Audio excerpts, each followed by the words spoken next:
Muy buenas noches, mi nombre es Ricardo Andrés Castillo Rojas y en este momento entonces haremos un repaso sobre la inervación y la vascularización de todo lo que respecta a cráneo y cara en el marco del grupo MOPA. Siguiente. Damos la bienvenida al curso, entonces hablemos un poco sobre las temáticas a desarrollar.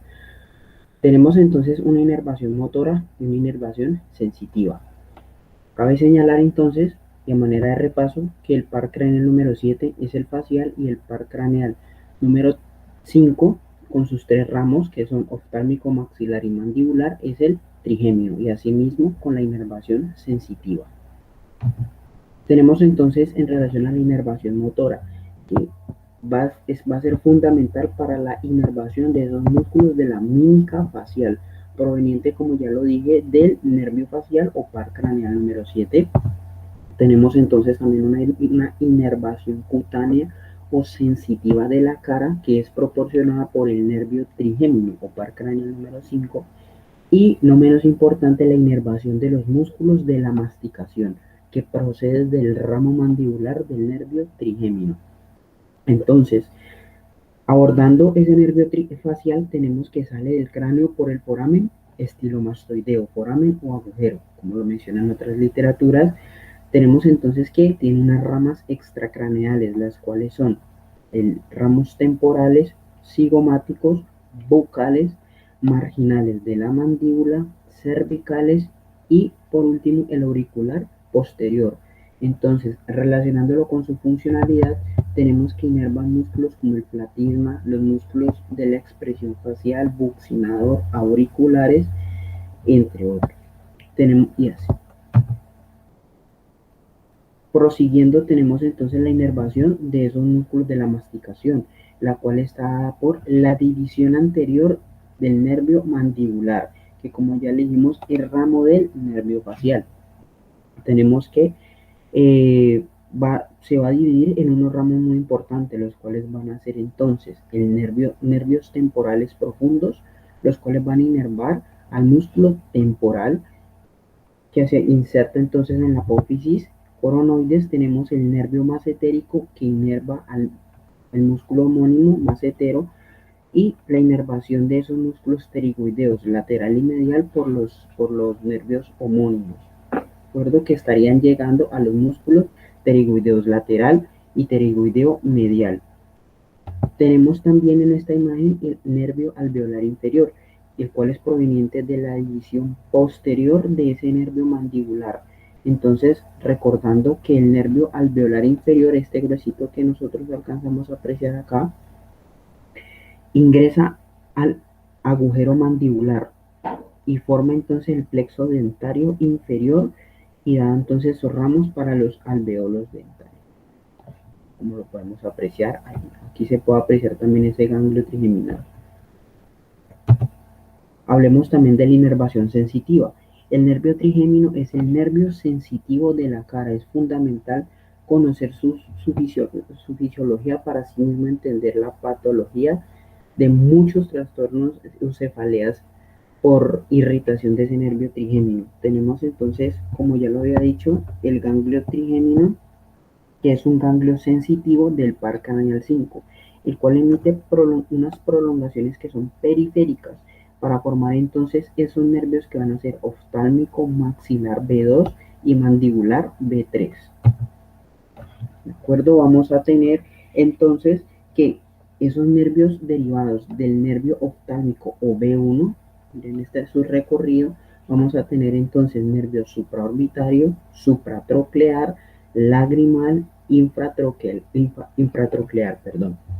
Tenemos asimismo unos nervios cutáneos derivados del nervio maxilar o B2, que en este caso fundamentalmente serían infraorbitario y cigomático facial, que ya los estaré mostrando. Los podemos apreciar acá. Entonces tenemos que ese nervio supraorbitario, que es un ramo de ese nervio oftálmico B1, se va a distribuir entonces en la mucosa del seno frontal. Recordando entonces que nosotros tenemos unos senos paranasales que van a ser unos depósitos de aire, ¿sí? Unas cavidades que fundamentalmente almacenan aire, pero pues en estados patológicos pudiesen almacenar moco.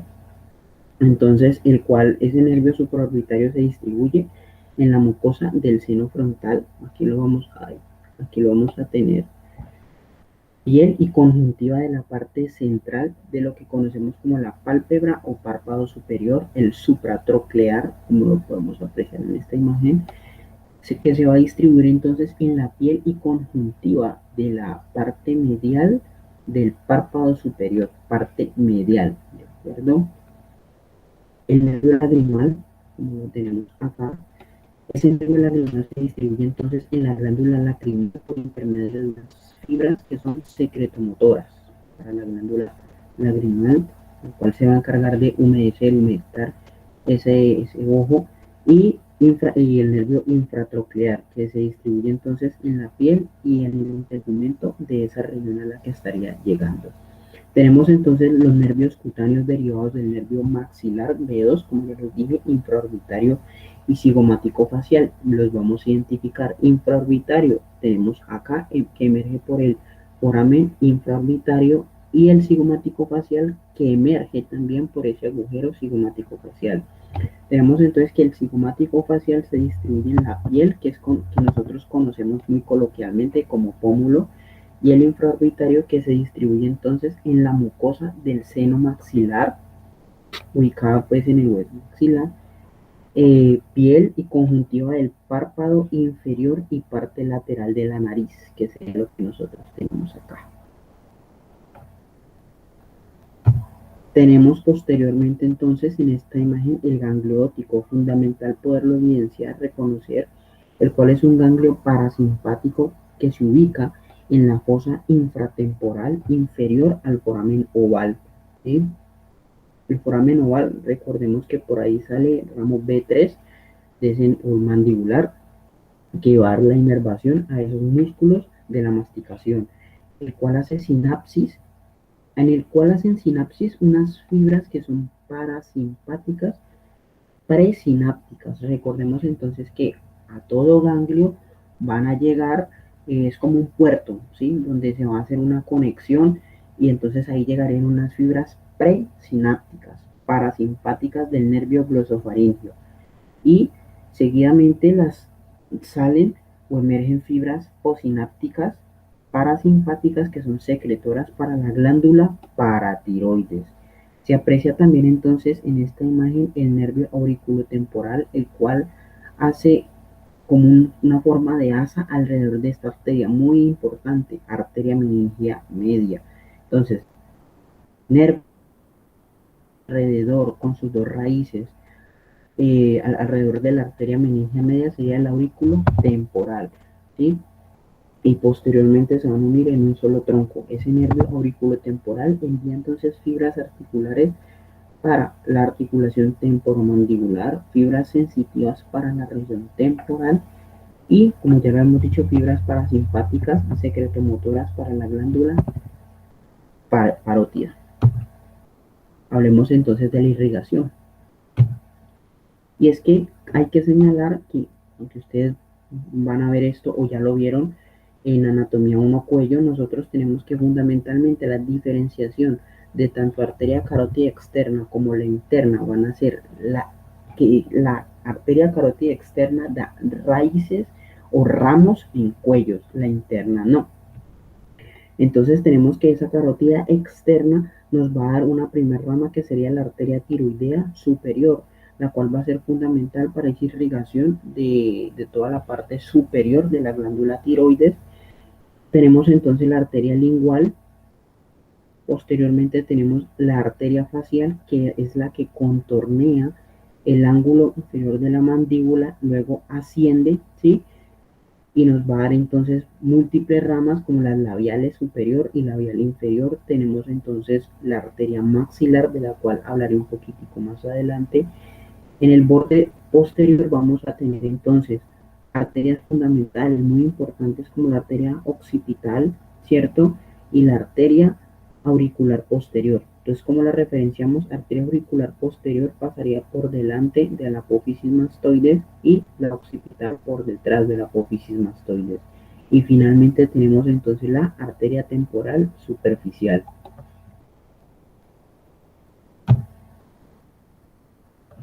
Tenemos entonces esas ramas, como ya les había comentado, arteria facial que contornea, aquí está la glándula submandibular y los cadáveres, ustedes la pueden referenciar muy bien, que contornea esa glándula submandibular en ese trígono submandibular, asciende y nos da entonces ramas en la labial inferior, labial superior y la angular.